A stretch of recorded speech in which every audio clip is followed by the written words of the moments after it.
ఈరోజండి కైమా potato బఠానీ అండి ఈరోజు స్పెషల్ చేస్తున్నాను. వీడియో పెద్దగానే ఫస్ట్ నుంచి చేస్తున్నాను, కానీ సడన్గా కట్ అయిపోయిందండి. ఫోన్ కాల్ వచ్చింది, కట్ అయిపోయింది. ఇంకా ఏం చేయలేక ఇది చేయాల్సి వచ్చింది, కట్ చేయాల్సి వస్తుంది.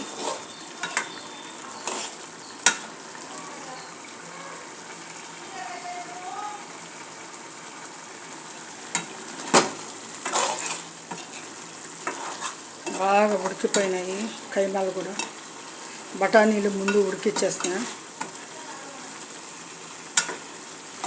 చికెన్ మసాలా వేసి బాగా ఇది చేశాను. రెడీ అయిపోయిందండి బాగా మంచిగా. కైమా ఉండలు, ఆ తర్వాత బఠానీలు, ఆలుగడ్డలు వేసి బాగా చేశాను.